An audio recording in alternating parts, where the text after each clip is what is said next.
There we go. There we go. Good evening, everyone. My name is Ira Allah. I am the Climate Resilience Manager here at the CLEO Institute. My role deals a lot with ensuring that the women in our community who serve as pillars and frontline caregivers are given the tools, the knowledge, the skill building and capacity to be resilient, to prepare, as well as to lead many climate solutions. Tonight, I'm accompanied by my colleague, Owen Gaither, who is the Senior Education and Outreach Manager at CLEO, as well as Gloria Blez, Dr. Gloria Blez, who is the Senior Project Manager for Miami ResilientSea. So we're very happy to have you today for our civic engagement webinar. This is part of a series of different educational forums that we'll be having during the month of November. We have a follow-up to this webinar next week, Tuesday, same time at 6 p.m. Eastern Standard, as well as an in-person CLEO Speakers Network engagement on the 15th, which is a Saturday full-day engagement. So Owen will be guiding us through this presentation, and we will have some time at the end for any questions, comments, stories. And so we look forward to hearing from you as well. If you have any questions, feel free to drop them in the Q&A chat, and I will sort of sift through that, and during the appropriate time, we will review your questions and provide the answers the best that we can. So without any further ado, I'm going to kick it off to Owen, who is going to share a little bit more about the CLEO Institute, who we are, and why it's important for you, as well as everyone in your family and community, to get civically engaged. Owen, good evening. Thank you, Ariola. As Ariola mentioned, my name is Owen Gaither, and I'm the Senior Education and Outreach Manager for the CLEO Institute.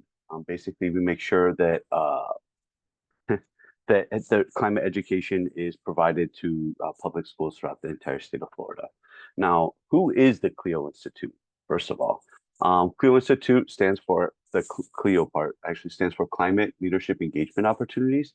And we do so many things around climate change. But what's really important is making sure that folks have reliable information about the science behind climate, and that folks who oftentimes don't have access to this and are oftentimes disenfranchised have access to all of the materials as well. So we're a nonprofit, nonpartisan educational institution.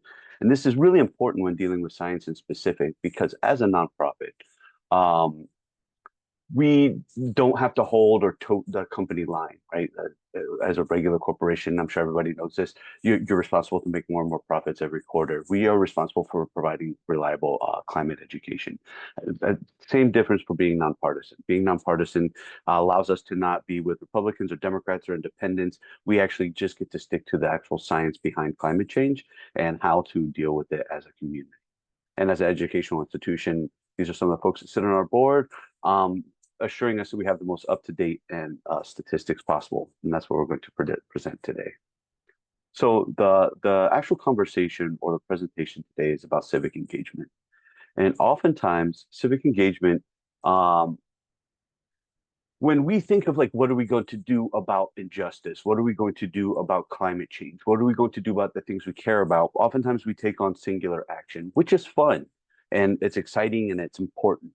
However, systems oftentimes are what got us into this place, and systems are going to get us out. And so, as you can see here with Arnold is sitting there because he brought his own bags to the store. I'm so guilty of that. When I bring my own bag to the store, I let everybody around me know, the folks behind me in line, the cashier and everybody else, but that's not going to get us where we need to go.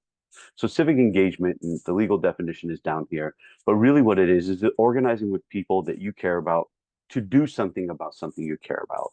Essentially getting folks, other folks organized, to address a specific issue is all that it is. And so which one of these do you think is civic engagement? Knowing who your elected officials are, writing letters to the editor, sign or gather petitions, volunteering, Which one of these are civic engagement? And the answer actually to that question is all of the above. We want people to be civically engaged with politics, with policy, with their community, and everything in between. And so all of these steps actually become extremely important when dealing with issues. The first type of civic engagement we're really going to talk about is voting, because voting, as most of you know, especially here in Miami-Dade County, we just had a recent election, and the runoff will be on December 8th, I believe. I'll get to that in a second. But voting is the one thing or the least part that we can do as far as being civically engaged. These are statistics of young folks, people between the ages of 18 and 29, who vote in presidential elections. And as you can see, and these are presidential elections, these aren't even in between elections themselves. It's almost always below 50%, meaning 50% of folks that are registered to vote between the ages of 18 to 29 actually go out and vote. And that's pretty wild on a presidential level because, you know, the margins can be pretty small and so on and so forth. But as you'll be able to see for this next slide, what we have here is this shows the 2022 general election versus the 2024 general election. So obviously 2022 was an off year, a non-presidential election year. And what we see is pretty astounding. That young folks between the ages of 18 and 25 vote at less than 20% when it's a non-presidential election. Here you have for Florida statewide, Miami-Dade County and Broward County, the statistics. And what this shows us, is specifically when dealing with local elections, are that folks aren't engaged. They're not civically engaged. They're not engaged with what's actually happening. And this is wild because a lot of these actual elections will come down to single or sometimes double digits in between the amount of people who could have swayed the election one way or the other. And so this is a really, really important part of becoming civically engaged, just as citizens and as folks. Now, the important part here is to know who it is that you're with. So I know we don't have a whole lot of folks in the actual presentation now, so questions are a little bit difficult, but just kind of think about how many of you guys know who your local politician is? So for example, local representative that goes to Tallahassee, not the one that goes to DC, or city council folks, or you know, folks that sit on the school board or mayors in this type of situation. And as a college professor, I've been teaching anthropology and sociology for the past 15 years. When I ask my students this, about 90% of them don't know the answer to that question.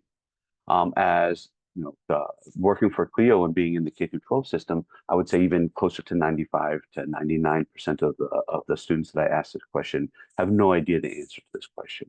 And this is interesting because if we wanted to start something like a composting program or a recycling program or dune restoration or any of these other things that we work on, if you were to call your senator or congressperson in Washington, D.C., they would probably hang up the phone because it has nothing to do with their actual job. So figuring out who it is that we need to talk to for that specific job or for that specific issue is super duper important. So we at the CLEO Institute have designed a small game. This is so that people can practice knowing who they need to talk with and where they should go in order to get these questions. And so I'm going to put it on here in a second. It's through a program called Booklet. But just to explain the rules of the game, we're going to read a card, or there's going to be a card that's read in the game board. And it's going to ask you, which one do you think you would have to go to? Local government, city government, county government, state government, or federal government in order to address that issue. Because once again, if we're talking about a recycling program for the city of Miami Gardens, we're not going to talk to Governor DeSantis for that question, right? Or somebody who's in the national government.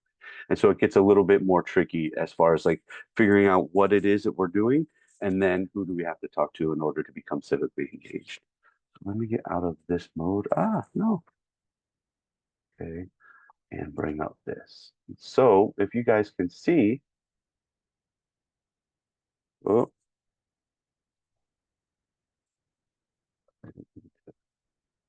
there we go. So if you could just, you know, click onto the QR code and register your name.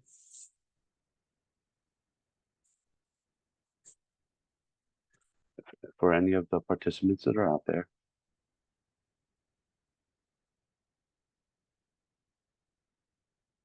Laura, here we have one. Waiting on the other folks. Thank you to these emojis are amazing. The little characteristics. Anybody else out there that's going to play? Ariola, are you going to get in on this? I'm down. Yes, the audio is there. All right.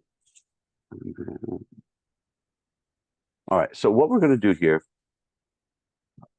come register here. Okay. So let's go ahead and play.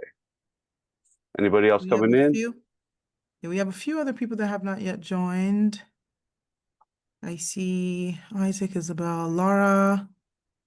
Hi, Laura. Nice to see you. All right, so we can go ahead and begin. All right. So for the first one, answering the question.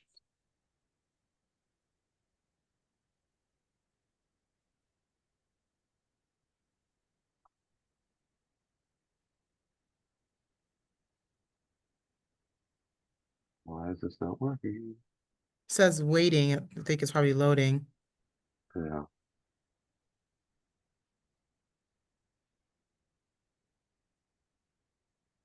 Maybe you want to try to refresh? Yeah, I will try to refresh.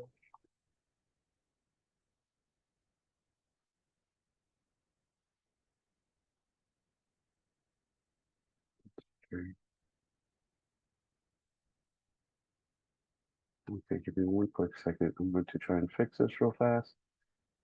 It was just working here 1 second ago. So we can do it again.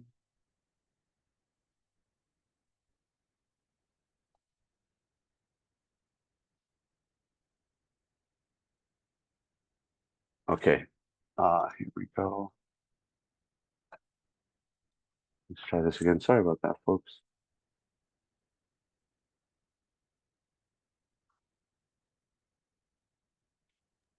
So it seems like they can see the questions. So maybe could be your screen. Oh, really? Yeah, someone wrote on the chat that they can see the questions on there. Oh, interesting. All Mhm. right. So here we have Gloria, Isabel, Ochi. Who else is coming on? Isaac. And then I think we had one more who was Maya.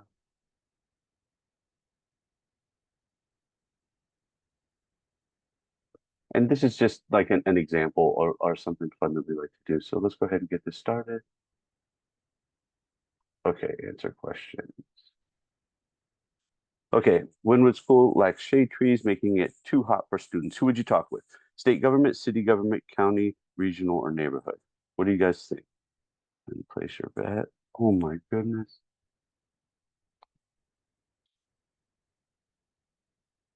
So they're seeing another question. They see an EPA question. Huh. Interesting. So we will have to tighten this one up. Oh, man. Okay. Well, I will stop this.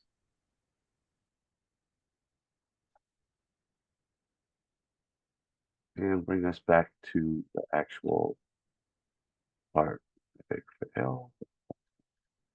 All right. So as we said, one of the most important parts about this whole situation is knowing where to go. Obviously, the game wasn't working, but usually we have this in the classroom, and we're actually showing students and showing folks in the community what this game is and how it works.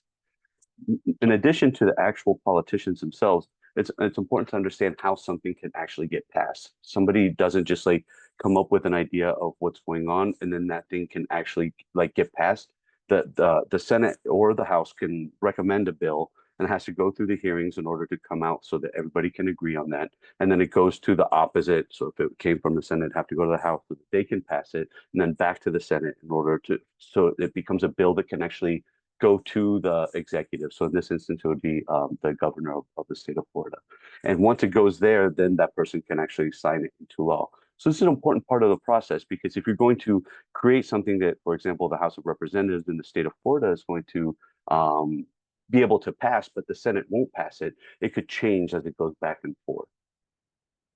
And some examples of some actually fantastic civic engagement opportunities that the CLEO Institute has been part of are plastic bans on straws for Miami Beach, the Everglades restoration projects that have been passed actually through multiple times, Orange County Vision 2050 and the Orange Code, and ban on pickleball and golf courses throughout the state parks.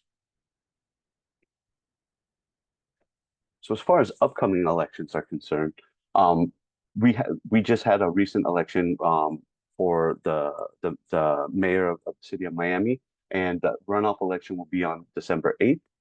And it's interesting to know who is your representative. So we have city council, school board, mayor, state representative, state senator, federal representative, and federal senators. And it's sometimes that can be quite confusing to figure out who is and who isn't on like who is your senator, right? And so we always include who is your representative.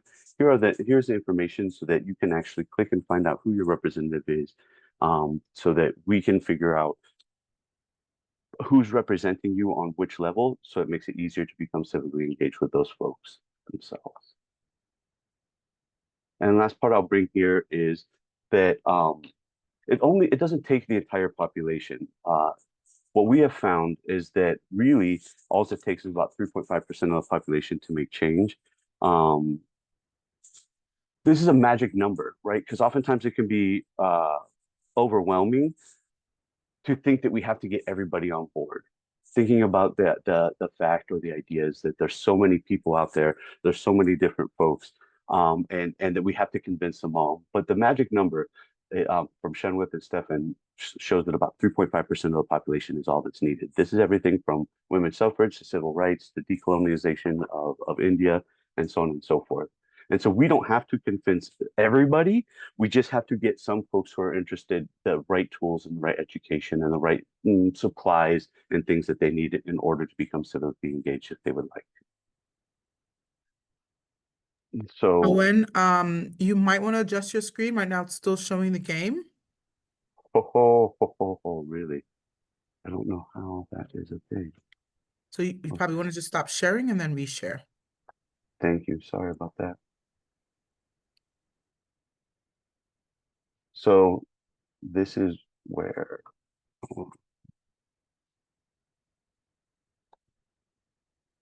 and apologies, guys, I'm usually in a classroom and not on the Zoom setting.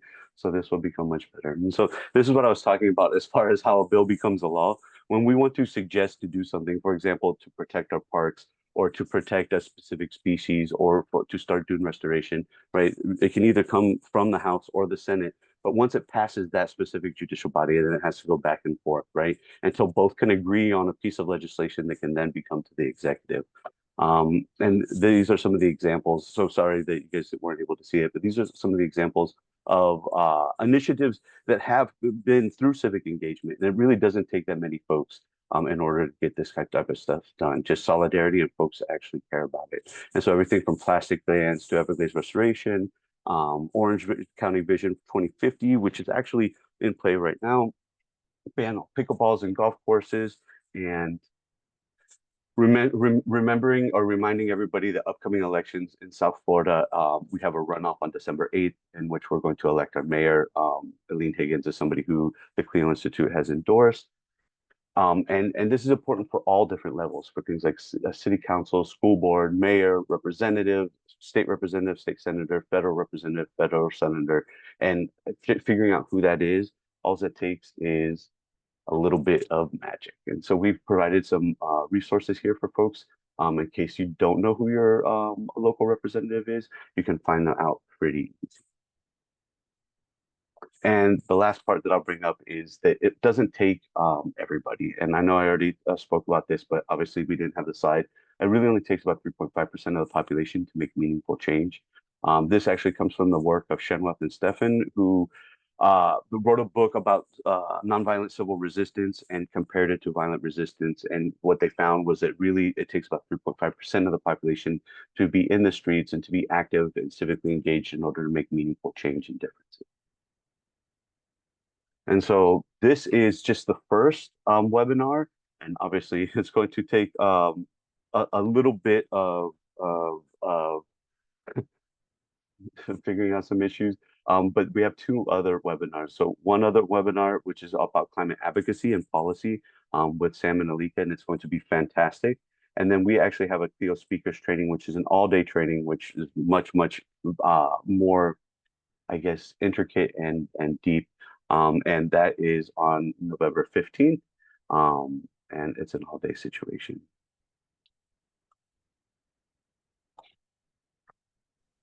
Thank you, Owen. I know that we had planned to spend some time for the online game. So while we try to figure out if we can get that back on, because it is fun and engaging, I did want to share that this program is in collaboration with Miami Resiliency Project. And so I'm going to have Dr. Gloria Blez join us so she could explain a little bit about Miami Resiliency, what this program is about and what their mission is. So give us a second while we have Dr. Blez enter.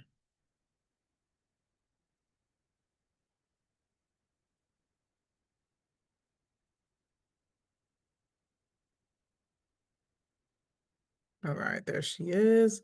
Okay, Dr. Blez, you should be able to turn on your camera now. Perfect. Hi, everyone. Good evening. My name is Dr. Gloria Bless. I'm the Senior Program Manager for Miami Community Resiliency Project. It's a new 3-year NOAA-funded project that's working in collaboration with the CLEO Institute and several others, including Black Women in Ecology, Evolution, and Marine Science, Rescue a Reef, Debris-Free Oceans, Philip and Patricia Frost, Museum of Science through Frost Move, Museum of Volunteers for the Environment, and Miami Waterkeeper. And so this is a project that is sustainability-based, combining citizen science or community science and uniting science, education, grassroots action to restore habitats and advance climate resilience across the county. So you can think about this CLEO series being a part of that whole ecosystem of activities that are intended to engage all of Miami-Dade, not just those that are more resourced to do these fun things. And so our intention here with the CLEO series is to get you bits and pieces of some awesome training leading up to the more wider all-day intensive workshop. That should be fun, intensive but fun workshop. So if you're interested in learning a bit more, please check out our website. I can drop it. We can have the team send it in an email. But if you want to come on out and do some CO planting, invasive species removals, community cleanups, coral restoration out on the water and on land at the University of Miami Rosenstiel Marine School, and other activities, including doing some water sampling and again, some more beach cleanups. ResilientSea is your project. So feel free to contact us through the website, and we'll be here. And so happy to be here with CLEO this evening to share these bits and pieces of civic engagement this evening. And then see you all, I believe, next Tuesday for the next webinar, and then hopefully on the 15th for the workshop during the day. So thank you again, and hoping to see folks again soon.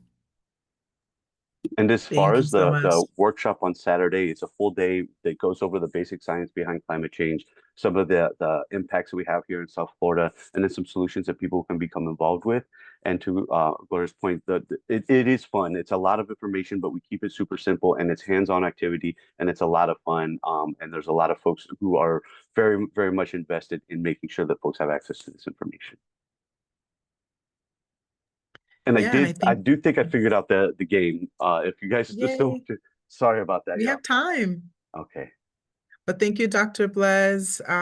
Did you want to have Maya also speak on some things? No, it's okay. I think Okay. I was able to cover it. Any of the Yeah, no, thanks again, Maya. Perfect. Thank you, Maya. Maya is the Miami Resiliency intern.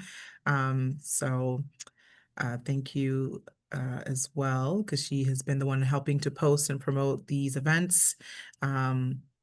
And I did want to mention some just logistics for Saturday, the 15th. We will be in Overtown. So the location is the YWCA, which is easily accessible through by the Metro Rail, public transportation if you don't want to drive to the Gables or Coconut Grove area. We will be having a light breakfast and a nice lunch to make sure that you are able to stay focused. And we'll be providing childcare. So if you cannot find a sitter, that is not a problem. We have one on site for you. And so we want to just try to remove as many barriers as we possibly can so that you can come and learn how to speak about these issues. The CLEO Speakers Network really empowers you to understand that your story has some kind of link to climate change, and that if we have these conversations and can identify where those links are, then you will feel a lot more confident to go speak to your commissioner. You'll feel a lot more confident understanding the issues that are on the ballots that affect you the most. And so it's really just about empowering yourself, uplifting your own voice, so that way you can advocate for your needs and that of your community. So we look forward to seeing you all there. I dropped the link in the chat. Please do copy and paste it as you see it because it is very sensitive, including the capitals and the lowercase, etc. So you can copy and paste that link into the web browser and it should take you directly to the registration page. All right, I think we're ready for our game. Yes? Yeah. All right, thank you.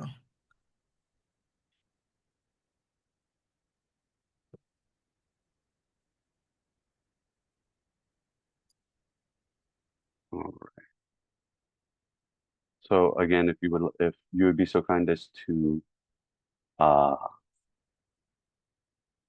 just click onto the QR code and register, and then we can get started. It really is a fun game that we invented in the game board style, and it's become very useful.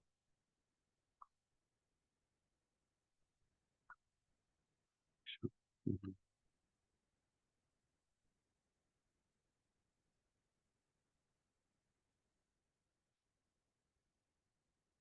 All right, go.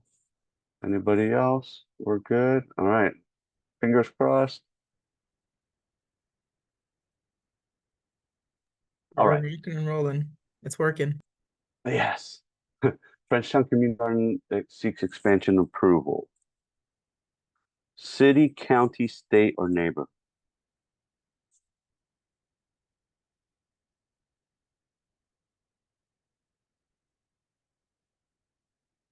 Excellent.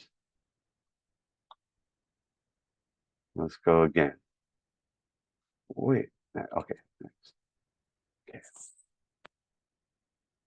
The EPA is setting a new car emission standards. Who would you talk with for that? City, county, the feds, or the state?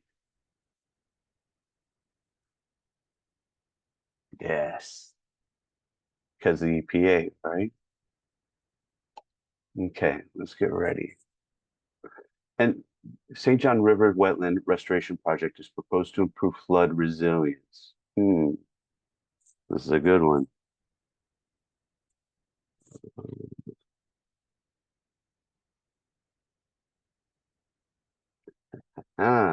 It's a little bit more tricky. And it seems like these things would be super simple, but they can be a little bit more complicated. That's why it's so important to know who you need to talk with for specific issues, right? A pothole on Gain Street needs repair.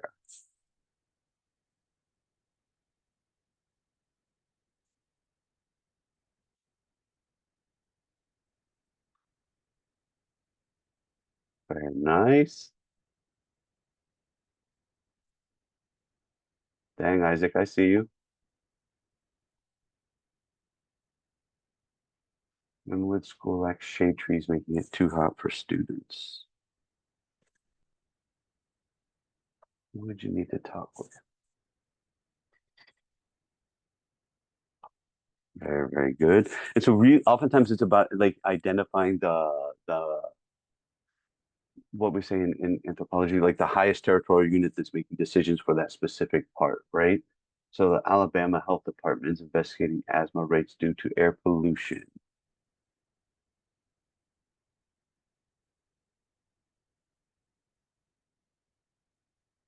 We have one person.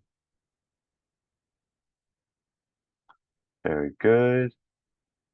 Alabama was a part there. Florida is considering tax incentives for solar panel installation.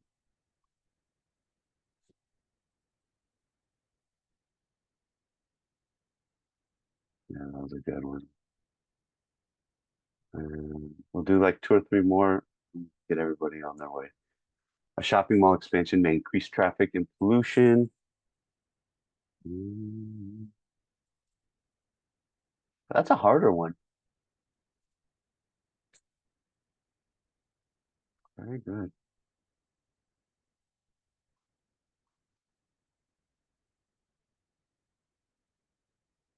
Florida is updating wildfire prevention regulations.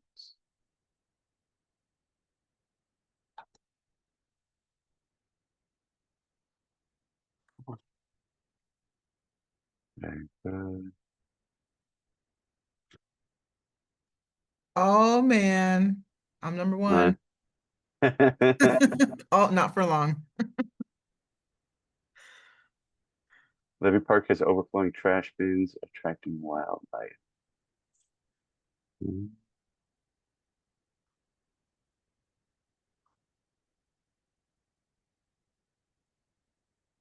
Pretty good. 2 more. Is that cool with everybody? Yeah.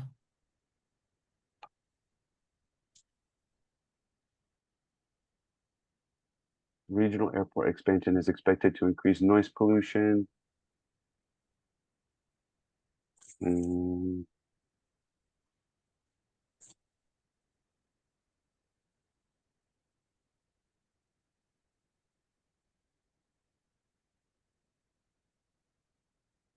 oof, that was difficult. And last one.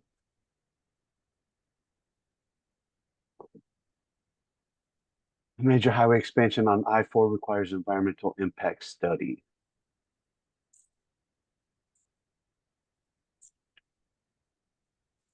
Wish I could go back.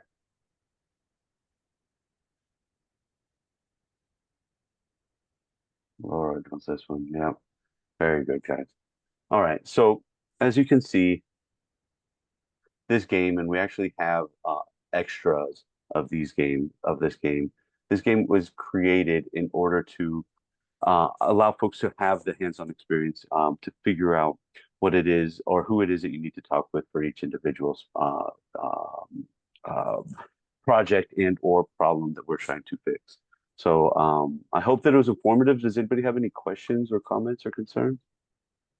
Yeah, we do have a hand raised. Laura, your hand was raised. I'm gonna go ahead and allow you to speak. You just unmute your microphone. Oh, I had my hand up by accident. I'm sorry. But I do think it's important also to let people know how to find their county commissioners if they don't know that.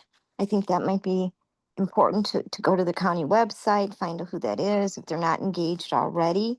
It's a good place to start. And I also think it's important to people to learn about what board openings there are, because that's also some place to start. Or maybe even just watch some of the board meetings, kind of learn a little bit. But thank you. I like the game. I just didn't know how to sign up. Thank you. Laura Betts is CLEO's Climate Resilience Manager based in Orlando, who works directly with municipalities. And so she works on getting some of these solutions into code. So Laura, we really appreciate your work here at CLEO. She's been doing this for decades. So if you have any questions, you have yet another expert in the room. So feel free. I see Dr. Blaz has her hand raised. Thank you. That was fun. I consulted for the government when I was in Maryland, so this refreshed my mind. But a couple of the things that got tripped on, or couldn't really get a specific answer, was the ones that I felt like, okay, they might be at this level, but how they're implemented could be different at a lower level. So who do I complain to? Because that's what I'm hoping to learn a bit more about, how different different levels of the government can adapt or change how they implement a law that's set at a higher level? And then how do you work up your way to complain if something about that particular law is being done in a way that's more harmful in your immediate environment? So thanks for that. Yeah, and that's so Def- tricky too, because what happens like if there's a something happening with a river and it goes through multiple counties? And Mhm. so like where do you go? And to my knowledge, and again, I'm not a lawyer, but to my knowledge, you look for the highest territorial unit that would make a decision for the entire space, right? So if the river, what if it's going through multiple states, then you're talking about the feds, right? But if it's within the one state or if it's within one county. And so uh, especially when working with youth in the schools, oftentimes they want to do a thing, right? That whether it's like starting, I keep using compost because I'm obsessed with composting at the moment, but starting a composting program or starting like whatever it is that they want to start or make a complaint to your point, and they don't know where to go, and so that's a big part. And I think that it's a very common even for folks who are civically engaged like ourselves. So Yeah. Well, thank you both. That was a good, cute and fun game. Yes, thank you, Dr. Blaz. Any other questions, thoughts, stories? Maybe you have a interesting story about reaching out to a particular representative. Um, I think one thing that really a takeaway that Owen mentioned earlier in the presentation was just that you could be reaching out to a particular office and they may not seem interested um, or made completely disengaged because it just has nothing to do with them. So I think that sometimes we might take that personal and we might think that this person's not they don't care, they're not advocating for our needs as citizens, but it could just be that it's not their purview. So I think that it's definitely important for us to take a look at who our representatives are and what they're responsible for, so that way we make the best use of everyone's time. and to that exact point, if you look, and we went over it with a slide, at least I think that the slide was visible at that point in time, but the difference between interaction and voter participation for presidential elections versus local elections. And in fact, local elections have much more to do with your everyday life on how you consume resources, how you specific resources, how your tax dollars are being spent. And so the local elections are where things can and should be increased as much as possible due to it's like a 15% voter registration activation rate for young folks between 18 and 29 years old. So 15%, if we get it can increase that by 2 or 3%, that makes a difference between elections themselves. Absolutely. Any other questions, thoughts, or stories? I guess I have a little story. I mean, you all know I do a lot of work in IT in Haiti, and like one of the complicated things about a place that's very mountainous versus Florida that's very flat is watersheds, right? We have watersheds here too, but in IT is like everything's a watershed. So it's almost like the best level to implement a policy is the watershed level because everyone has things that trickles down or is affected by one thing happening somewhere else up top. So I'm curious if Florida has similar situations of that nature, like where a certain natural resource, especially particularly water resources, just flow and affect other counties or maybe across state boundaries that we have to like coordinate or actually like make things more complicated. I don't know if Florida has anything like that. I think Laura would have a little bit or a lot of bit more knowledge about this, but 100% Gloria, that's a fantastic analogy just for like politics in general, but B, the literal, if you think about what South Florida is, right? Anything south of Okeechobee and west of I-95 is all supposed to be part of the Everglades, right? And as water comes down, what happens in Lake Okeechobee affects all of that water. Now we've decided to build, houses and condos and things here by drying it up through retention ponds and irrigation canals. But as that water comes down, it affects the entire south part of Florida. And sorry, Laura, I saw you I would love to hear what you have to say on that. Well, I was going to tell you my story, how I got involved, but as far as the water issue, I think that's something that we can, you know, get back to her on. I know that, yeah, I wasn't listening to everything she said at the time, so I don't think I would be able to give a educated answer to that. But I know that I could look it up and follow up on it. Yeah, no problem. I'll be around. So. Um, I just wanted to say a little bit about my story. And my story is I started out as a mother. I had children that lived on a street that was very dangerous back in Wisconsin. And I decided I was going to form a petition in my neighborhood and just bring it to our local county. Um, it's alder persons in Wisconsin. And I wanted them to close the road for my children. I didn't want that road to be opened. And so what happened was after I learned to go speak before our older people, I learned how to do that in a respectful way and not a way that's like you're our enemy and you must do this, you must do that. And they started inviting me to be on different types of focus groups as a mother. And that led to me actually at some point running for election, and I became an older person in that small town a long time ago. And so your pathway into civic engagement sometimes is very personal, and it will lead you where you need to go. And that's how you keep interest, because you're fighting for something you truly believe in, even if it's on a small level, and you learn. And so look at, here I am today, and I'm still fighting, but for different things, right? And it's just, that's how we get in. I don't think people say, oh, I want to get involved so much and pick and choose. I think it's something personal inside, and they need to know how to follow that path. That's just what I wanted to say. Yeah, thank you for sharing that. And I think that, to your point, why the CLEO Speakers Network is so important is because we want everyone to recognize that, again, they have a personal story that links directly to how climate change is affecting their lives. We have one of our interns here who shares in her story that, her engagement started with the reports that she decided to make about illegal dumping that was being done in her neighborhood, illegal dumping of tires and all kinds of waste that were affecting her children's ability to play outdoors.